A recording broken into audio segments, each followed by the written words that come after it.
परमेश्वर के बहुमूल्य नाम से फिर से मैं आप लोगों का स्वागत करता हूँ इस सुंदर समय के लिए कि परमेश्वर ने एक दिन और हमारे जीवन में दिया कि हम फिर से उसकी स्तुति और महिमा करने के लिए हम यहाँ पर उपस्थित हुए।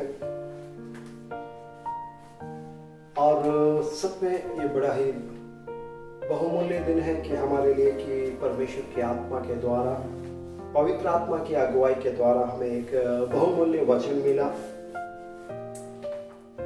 जिसका हम पढ़ने के लिए हूँ। यूहन्ना की पत्री 3 अध्याय उसका 30 जब हम पढ़ते हैं तो उसमें पाते हैं, अवश्य है कि वह बढ़े और मैं घटूं। अवश्य है कि वह बढ़े और मैं घटूं।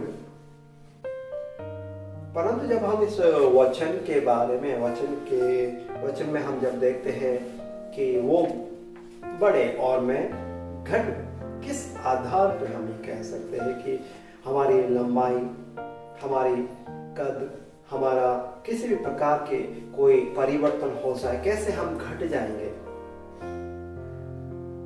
और परमेश्वर कैसे बढ़ सकता है, परमेश्वर कैसे बढ़ सकता है। ये बहुत ही सोचने और विचारने की बात है। जब हम परमेश्वर के वचन में हम जाते हैं और परमेश्वर से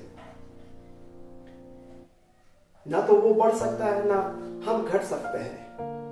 हम शारीरिक रीति से अगर हम उसको देखते हैं तो हमारा कद जैसा है वैसा ही बना रहेगा। तो कैसे, और परमेश्वर परिपूर्ण है और परिपूर्णता को कैसे हम बढ़ सकते हैं, बोल सकते हैं कि आप बढ़ो, कैसे बढ़ जाएगा वो। एक सर्किल है पूरा, उसको कैसे हम बढ़ा सकते हैं क्योंकि वो परिपूर्ण है, उसको बढ़ा नहीं सकते, घटा नहीं सकते उसको, एक सर्किल को, एक गोले को। परंतु हम इसको फिर से हम देखते हैं कि परमेश्वर के वचन में कि आत्मिक रीति से अगर हम उसको देखें, जो मनुष्य शारीरिक रीति से चलता है वो मृत्यु को प्राप्त होता है, परंतु जो शरीर से आत्मा से चलते हैं वो सर्वदा जीवित रहे। और जो शरीर में रहकर कार्य करते हैं वो इस प्रकार से, यहाँ पर हम जब परमेश्वर का वचन में देखते हैं कि पाते हैं कि मनुष्य के अंदर क्या क्या बुराइयां है, बहुत सारी बुराइयां हैं, परंतु परमेश्वर है यहाँ पर मनुष्य में अवगुण है, बहुत सारे अवगुण हैं और यीशु मसीह में सारे के सारे गुण हैं। हम यहाँ पर देखते हैं, इसमें पाते हैं कि और यदि तुम आत्मा के चलाए चलते हो तो व्यवस्था का अधीन ना रहे। और शरीर के काम तो प्रकट है, अर्थात व्यभिचार। मनुष्य के अंदर ये एक बहुत बड़ी बुराई है, व्यभिचार, गंदे काम करना मनुष्य की आदत है। शैतान के द्वारा प्रेरित होकर ऐसे गंदे काम करता है मनुष्य की, बस उसमें आप विचार भी नहीं कर सकते।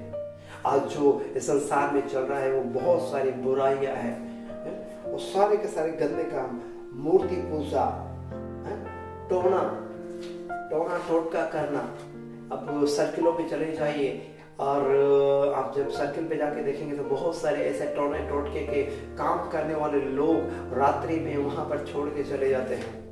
और बैर करने वाले, इवन तो आपका मिस कोई भी व्यक्ति, हल्का सा भी हम देखते हैं कि कौन आपस में बातें करने के बोलेंगे कि मुझसे बैर करता है, मेरा पड़ोसी बैर करता है, मेरा वो बैर करता है, मुझसे दुश्मनी रखता है वो उससे, इवन तो उसने कुछ नहीं किया तो भी वो ऐसा विचार है और ऐसा करते हैं। झगड़ा करने वाला मनुष्य झगड़ा कर बार लोगों से झगड़ा करते रहता है। ईर्ष्या करना उसका मनुष्य का काम है। ऐसा छोटी बातों पे ईर्ष्या रखना, उसके पास ऐसा है, मेरे पास ऐसा कोई नहीं है, ये बात नहीं है, वह बात है। ये मनुष्य का एक आदत हो गया है, क्योंकि और विरोध करना, उसका विरोधी हर बात के लिए विरोध करने वाला, फूट पैदा करने वाला, फूट, विधर्मी है मनुष्य, और ढा करने वाला, ओ ऐसे, अरे ये कैसे, अरे वैसे, इस प्रकार की आवाज मिस एक अंदर से, मेरा तो नहीं, उसको कैसे हो गया, ढा रखने वाला, और उसके अंदर ऐसे ढहा करके मनुष्य को मार देने वाला विचारधारा रखते हैं मनुष्य। और हम देखते हैं, और मत वालापन उसके अंदर है। मनुष्य नशे का आदी हो जाएगा, नशे का पीकर खाकर, और वो मतवालापन हो जाएगा उसके अंदर। मनुष्य क्या कर रहा है, कहाँ जा रहा है, कैसे विचार कर रहा है, वो विचार नहीं करेगा, परंतु मतवालेपन में अपने आप में मतवाला हो जाएगा। ये उसके अंदर बुराइयां है, लीला क्रीड़ा, यानी कि जो संसार में आप जान सकते हैं कि लीला क्रीड़ा क्या होती है। संसार की सबसे बुरी बात है मनुष्य के अंदर, और इतने लुच्चेपन के काम है मनुष्य के अंदर जो शब्दों से आप बयान नहीं कर सकते। ये सारे के सारे मनुष्य के अंदर भरा हुआ है, ये मनुष्य के अंदर भरा हुआ है। तो आप बताइए कैसे वो हो जाएगा, वो अब कैसे घटेगा, कैसे बढ़ेगा। परंतु जब हम देखते हैं यहाँ पर यीशु मसीह के अंदर, उसके अंदर दया है, प्रेम है, अनुग्रह है, और वो सारी बातें हैं जो मनुष्य के अंदर नहीं है। परमेश्वर के अंदर डहा करने वाली आत्मा नहीं है। मनुष्य परमेश्वर के अंदर बैर रखने वाली आत्मा नहीं है। वो किसी से डहा नहीं करता है, बैर नहीं करता है, वो सिर्फ प्रेम करने वाला परमेश्वर है। जब वो प्रेम हमारे अंदर आ जाएगा, हमारे अंदर आ जाएगा, तो ये सारी की सारी आत्माएं, डहा रखने वाली, जलन रखने वाली, मत वालापन, बैर भाव रखने वाला, आज्ञा टालने वाला मनुष्य का अंदर से निकल जाएगा, और परमेश्वर की आत्मा उसके अंदर आएगी। तो वो क्या होगा, मनुष्य घट जाएगा और परमेश्वर बढ़ जाएगा।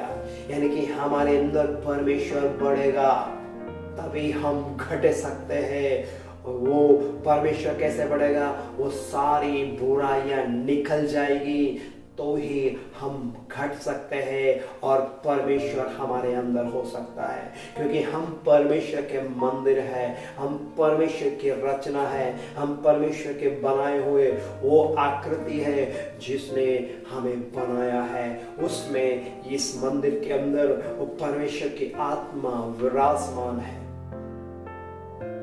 जब परमेश्वर की आत्मा होगी तो वो सारी के सारी बुराइयां निकल जाएगी। मेरे भाइयों, मेरी बहनों, मैं विश्वास करता हूं यदि आज हम परमेश्वर को बढ़ाना चाहते हैं, आप परमेश्वर को आप बढ़ाना चाहते हैं, तो आपको घटाना बहुत जरूरी है। आपको घटाना बहुत जरूरी है। वो घटना ये शरीर से घटना नहीं है, ये बालों से घटना नहीं है, ये कपड़ों से घटना नहीं है, पैसों से, किसी और प्रकार की बातों से घटना नहीं है, परंतु जो मनुष्य के अंदर बुराइयां है वो घटनी है।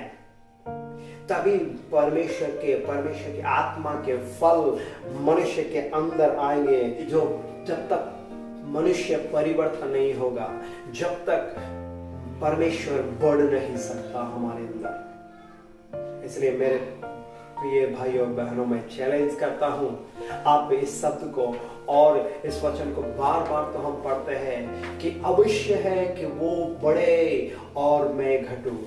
हम बड़ा गाना भी गाते हैं, हम बार बार हम इस गाने को चर्चों में दोहराते हैं। क्या एक घड़ी इस बात को हम विचार किया है, हम कैसे घटेंगे, वो कैसे बढ़ जाएगा? कभी बैठ के विचार कीजिए मेरे प्रिय भाई और बहनों। वो बुराइयां जो हमारे अंदर है, एक एक करके निकाल दीजिए परमेश्वर का प्रेम भर लीजिए, तब देखिए कि परमेश्वर कैसे बढ़ता है, कैसे आपके जीवन को परिवर्तन लेके आता है, कैसे पूरा जीवन आपका परिवर्तन हो जाएगा और आप लोगों के लिए भी अनुग्रहित हो जाएंगे। इसलिए मैं चैलेंज करता हूँ, इस वचन के द्वारा आपके जीवन में बहुत ऐसे काम करें। यदि आपके जीवन में भी आप ये चाहते हैं कि परमेश्वर बढ़े और आप घटे, तो आज ही समर्पण करें, आज ही समर्पण करें, आज ही समर्पण करें। तो परमेश्वर आपके जीवन में बढ़ने के लिए है और आप घटने के लिए है।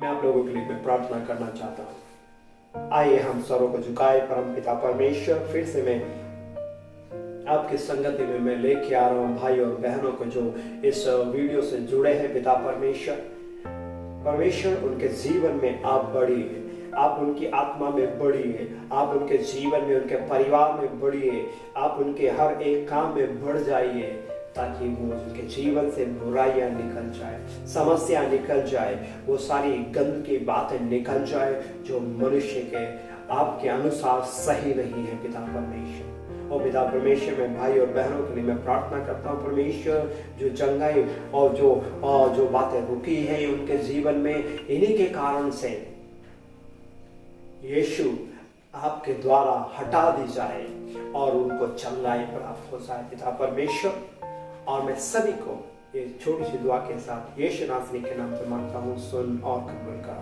आमीन। परमेश्वर आपको बहुमूल्य नाम से अनुग्रह करे। और यदि किसी भी प्रकार की कोई प्रार्थना निवेदन है कि आप इस नंबर पे संपर्क कर सकते हैं और इस नंबर पे अपना प्रेयर रिक्वेस्ट छोड़ सकते हैं। परमेश्वर आपका अनुग्रह करे।